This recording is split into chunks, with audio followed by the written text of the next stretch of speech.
Bom dia a todas, bom dia a todos. Estamos iniciando aqui mais um Café com Bolos. Nessa segunda-feira de manhã, semana decisiva para o Brasil. Nós estamos a 6 dias da votação do segundo turno das eleições presidenciais desse ano, que são as eleições presidenciais, eu diria, mais decisivas, mais importantes das últimas décadas, pelo que está em jogo no nosso país. Eu acredito que desde 1989, quando tivemos a primeira eleição presidencial após o fim da ditadura militar, de um período sombrio de 21 anos de ditadura, essa é a eleição em que pela primeira vez a continuidade democrática está em jogo. É isso que nós vamos votar no próximo dia 28 de outubro. Não vão ser apenas dois candidatos. O que está em jogo no próximo dia 28 de outubro é a democracia brasileira. Nós temos alertado já há um bom tempo sobre o risco que o Jair Bolsonaro representa à democracia. Temos dito isso há bastante tempo, desde o início da campanha eleitoral. Lamentavelmente, houve candidaturas que preferiram poupar, preservar o Jair Bolsonaro do enfrentamento, porque queriam enfrentá-lo no segundo turno, acreditando que era mais fácil vencê-lo, e ajudaram a cobra a se criar. Nós, desde o primeiro momento, quem assistiu aos debates de televisão vai se lembrar, enfrentamos o Bolsonaro, buscamos desmascarar e desmistificar o Jair Bolsonaro, por entender o risco que a democracia brasileira corre e já corria com ele.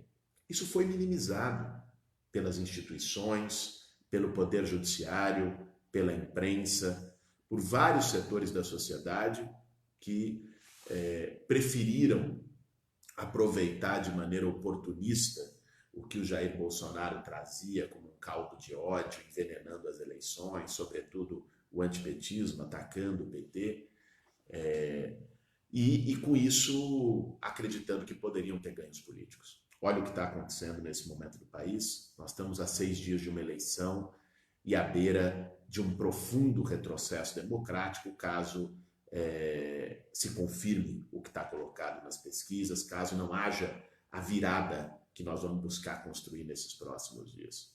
Quero dialogar com a turma aqui que está chegando, Lúcia Rita, Marta Pires Ferreira, bom dia a todos, bom dia a todas, Ariane, bastante gente aqui chegando no nosso Café com Bolos para assistir com a gente, já estamos com quase 2.000 pessoas ao vivo aqui acompanhando o Café com Bolos. O tema de hoje é precisamente as declarações absurdas dadas pelo Jair Bolsonaro e dadas pelo seu filho no dia de ontem.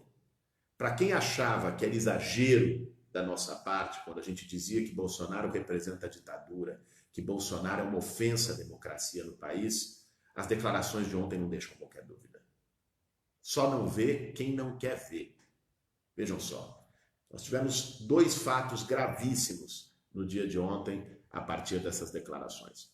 O primeiro foi um vídeo que circulou pela internet do Eduardo Bolsonaro, filho do Bolsonaro, deputado federal de São Paulo, que foi gravado ao fim do primeiro turno, aparentemente nos últimos dias do primeiro turno, e que agora veio a público, onde ele diz numa palestra o seguinte: olha, se o Supremo quiser criar problema para a candidatura do meu pai, parece que antevendo que o escândalo de Caixa 2 e de disparo ilegal de mensagens pelo WhatsApp poderia vir a público, e uma possível impugnação, algo assim, ele falou: o Supremo tem que pagar para ver. E segue dizendo o seguinte: a coisa mais fácil que tem no mundo é fechar o Supremo. Não precisa nem de uma guarnição, nem de um jipe, basta um soldado e um cabo. E insinua a prisão de ministros do Supremo Tribunal Federal. Olha, eu sou daqueles que criticam o judiciário brasileiro, que não acha que nenhum poder está acima da lei. Acho, aliás, que setores do judiciário brasileiro, ao estimularem o ataque à democracia nos últimos anos, criaram o corvo, aquele velho ditado espanhol, né? Cria cuervos que te arrancarán los ojos. Né? Criaram corvos, está aí os corvos. Está aí o Eduardo Bolsonaro dizendo, ameaçando fechar o Supremo Tribunal Federal com militares e ameaçando prender ministros do Supremo. E aqui não se trata de você gostar ou não dos ministros. Eu, francamente, a maioria deles, para mim, não me representa. Agora, se trata de uma questão das instituições. Como é que é? Quer dizer, o cara é filho, é deputado federal, filho de um cidadão que é candidato a presidente da República, que está no segundo turno das eleições e ameaça fechar o Supremo Tribunal Federal. Nós vimos hoje o ministro Celso de Mello, ainda que tardiamente, com uma reação, dizendo que isso é uma declaração golpista, o que é o óbvio, mas foi o único a se pronunciar no Supremo. Né? Cadê o Dias Toffoli, presidente do Supremo Tribunal Federal? Qual é o pronunciamento que deu a respeito disso? Cadê os demais ministros? E mais do que pronunciamentos, cadê as reações do Supremo Tribunal Federal? Olha, é uma coisa impressionante a letargia, né? A conivência com que boa parte das instituições nesse país estão reagindo aos abusos sucessivos do Jair Bolsonaro. É um avanço ditatorial após o outro, por enquanto nas declarações, mas um avanço ditatorial após o outro, uma ameaça após a outra, e não há reação das instituições desse país. É um escândalo que foi dito ontem. Agora, o mais grave estava por vir e da boca do próprio candidato, não apenas do seu filho, porque ele se apressou a dizer, se alguém fala em fechar o Supremo, precisa de um psiquiatra. O Bolsonaro tem essas, né? Quer dizer, primeiro ele disse que não se responsabilizava pelo que dizia o Mourão, o vice que ele escolheu, e que cometeu sincericídio antecipando os ataques que eles pretendem fazer aos direitos trabalhistas. Depois, ele disse que não se responsabilizava por apoiadores seus que estão tocando terror, agredindo pessoas, assassinando pessoas, como o caso do Mestre Moa na Bahia, de 2 transexuais que foram assassinadas sob o grito de Bolsonaro, uma em São Paulo, outra em Aracaju. Disse que não se responsabilizava, que não podia responder por isso. Depois ele disse que não podia responder pelas empresas que gastaram milhões de reais para beneficiá-lo com o esquema de caixa 2 de disparo do WhatsApp. Os empresários fizeram isso. Agora ele diz que não pode responder a declaração do seu próprio filho e orienta um psiquiatra. Eu acho que, de fato, cabe aí um psiquiatra de atendimento familiar. Né? Se cabe aí um psiquiatra, no caso, é grupo de família, para ver como é que resolve essa história. É impressionante como ele se esquiva, é impressionante como ele foge das responsabilidades, né, que estão sendo cometidas ao seu redor, em seu nome, estimuladas por ele. Agora, das próprias palavras não há como fugir. E ontem, talvez tenha sido o discurso em que o Bolsonaro mais se revelou como um projeto de ditador nesse país. Discurso que foi transmitido ao vivo na Avenida Paulista, na manifestação que seus apoiadores fizeram. Nesse discurso, o Bolsonaro, que estava em casa, porque ele não sai de casa, né, nem para debate, para lugar algum, ao contrário, né, ele foge do debate. O Bolsonaro declarou o seguinte no discurso transmitido ao vivo na Avenida Paulista. Vejam bem.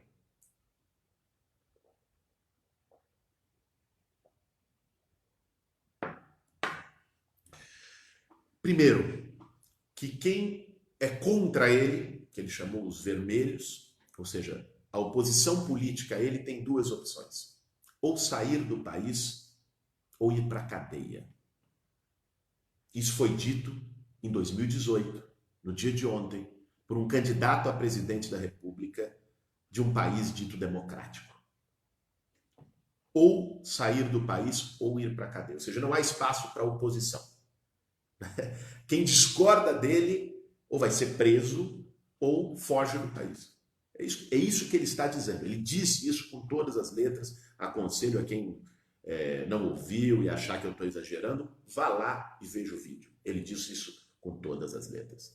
Isso lembra um lema da ditadura militar, nos anos mais duros de chumbo da ditadura, de muita tortura, de muita violência, de muito crime político e assassinato político.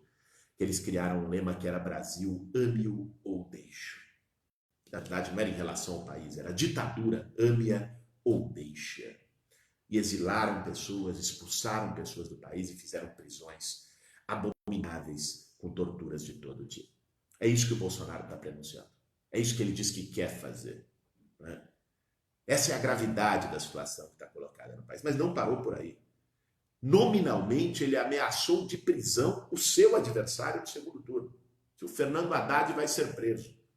Ainda citou o senador Lindbergh Farias, dizendo que os dois vão ser presos e mais gente. Como é que é? Ele está no segundo turno, concorrendo com outro candidato. Ele disse que se ganhar a eleição, ele vai prender o outro candidato. Ele vai passar por cima dos poderes, do judiciário e tal, e ele vai prender o seu adversário político nas eleições. É isso que ele declarou ontem gravemente na Avenida Paulista. E ainda disse que vai transformar movimentos sociais, buscar tipificar em lei a atuação de movimentos sociais como atos de terrorismo. Movimentos sociais, é importante que se diga, diante do preconceito e do caldo de intolerância que se criou e que também está muito nas redes sociais, que foram os responsáveis por conquistar a democracia nesse país, que foram os responsáveis por conquistar boa parte dos direitos sociais que o nosso povo ainda tem nesse país. Ele trata de maneira aberta como criminoso e mais como terrorista. Essas foram as palavras do Bolsonaro no dia de ontem. Já fazem 18 horas, nós não ouvimos o TSE dizer uma palavra. Nós não ouvimos o Supremo Tribunal Federal dizer uma palavra. Nós não ouvimos o Ministério Público dizer uma única palavra. Cadê as instituições democráticas nesse país? Estão silenciando agora e depois, se deixa a cobra se criar e um cidadão desse ganha eleição, vão ser as vítimas seguintes depois. Tem um poema do Bertolt Brecht, poeta alemão, que ele dizia mais ou menos assim. Primeiro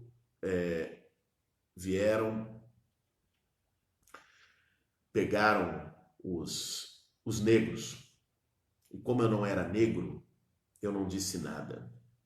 Depois pegaram os homossexuais. Como eu não era homossexual, eu não disse nada. Depois pegaram as mulheres. Como eu não era mulher, eu não disse nada. Agora vieram me pegar. E como eu não disse nada por ninguém e não fiz nada por ninguém, agora eu também não posso dizer mais nada e não há ninguém que diga nada por mim. Assim começam as ditaduras. Assim começam os regimes autoritários e totalitários. Esse cidadão, há uma semana da eleição presidencial, disse a que veio, disse o que ele quer. E é importante que isso seja tratado com seriedade. É importante que as instituições desse país, se é que ainda tem algo de democrática, se posicionem. É importante que todas as pessoas deste país, que ainda estão em cima do muro de maneira vergonhosa, saiam de cima do muro. Não é aceitável, numa situação como essa, ter muro. É preciso tomar lado. O que está em jogo não são duas candidaturas. O que está em jogo é muito maior do que qualquer ressentimento que se tenha político. As críticas em relação ao PT são muito legítimas, eu tenho as minhas. Coloquei-as, inclusive, durante o período eleitoral. As diferenças que eu tenho com o Partido dos Trabalhadores, os erros que eu acredito que cometeu, coloquei de maneira muito clara. Agora, qualquer diferença que se tem em relação ao PT não é maior do que o compromisso que nós precisamos ter com a democracia brasileira, do que o compromisso que nós precisamos ter com o nosso país, com as liberdades democráticas, com os valores democráticos. É preciso ter essa consciência. É preciso ter essa consciência e se posicionar de maneira clara enquanto é tempo. Nós temos uma semana para barrar esse projeto de ditadura. Nós temos uma semana para evitar que o Brasil volte a tempos sombrios, a tempos de tortura, a tempos de assassinato político geral e a tempos em que um cabo e um soldado podem fechar a chefia do Poder Judiciário. Há tempos em que um cidadão, um presidente da República pode prender o adversário político que ele queira ou mandar para fora. Se você também não quer mais viver esses tempos, nós temos uma semana para trabalhar e construir uma virada, para conversar com as pessoas, para dialogar com o povo nas redes sociais, nas ruas, no local de trabalho, para dialogar com as pessoas por esse país todo e para construir a resistência democrática. Eu, na semana passada, corri 5 estados brasileiros, conversando com muita gente, com milhares de pessoas, fiz atividades em universidades, conversando com jovens, participei junto com o Fernando Haddad em Fortaleza, numa bela atividade com milhares de pessoas no Ceará, e fui para a universidade, para Belo Horizonte, na UFMG, uma atividade linda com a juventude, em Brasília, na UNB, no Rio de Janeiro, em Niterói, na UF, e na USP, em São Paulo. Nós estamos construindo pelo país todo brigadas pela democracia, porque eu quero dizer aqui, há e haverá, independente do que aconteça no domingo, resistência democrática. Aqui nós não vamos baixar a cabeça para ninguém. E nós estamos construindo as brigadas pela democracia em todo o país. Chegue, veja aí nas nossas redes, tem lá o formulário, tem o número de WhatsApp para você procurar e se incorporar no Brasil todo nas brigadas pela democracia. É muito importante a participação de todos, né? Nós não podemos nos omitir num momento tão grave da nossa história. Semana passada, girei o país conversando com a juventude para construir as brigadas pela democracia. Essa semana nós vamos ter atividades muito importantes e contamos com a participação de cada um e de cada uma, para além de um pequeno acidente aqui da nossa montagem artesanal do Café com Bolos. Porque aqui, ao contrário do seu Jefferson, não tem 10 assessores segurando o celular, outro botando o textinho que tem para ler. Aqui não é assim. Mas, enfim, quero reforçar esse convite para que, durante essa semana, hoje, nós vamos ter às 19 horas, em São Paulo, para quem é de São Paulo, um ato no Tuca, Teatro da PUC de São Paulo, às 19 horas, e vou estar lá, vai estar o Fernando Haddad, vai estar a Manuela Dávila, vão estar várias lideranças, juristas e intelectuais, um belo ato. Amanhã vamos estar no Rio de Janeiro, vou estar junto com o Haddad também, com artistas como Caetano Veloso, Chico Buarque, na virada pela democracia no Rio de Janeiro, nos Arcos da Lapa, amanhã no fim do dia. Quarta-feira, numa iniciativa da Frente Povo Sem Medo, com a Frente Brasil Popular, nós vamos estar em São Paulo, no Largo da Batata. Vamos tomar o Largo da Batata, fazer um belíssimo ato, o ato da virada em São Paulo, com mais de 50 mil pessoas no Largo da Batata, na próxima quarta-feira, a partir das 18 horas. Para quem é de São Paulo, é o grande ato da virada. E quinta-feira eu estarei em Porto Alegre, na Universidade Federal do Rio Grande do Sul, construindo também um grande debate contra o fascismo, pela democracia, para a gente seguir juntos. Nós não estamos sozinhos. Não é momento de se intimidar, não é momento de aceitar passivamente as ofensas à democracia que essa turma do Bolsonaro está produzindo.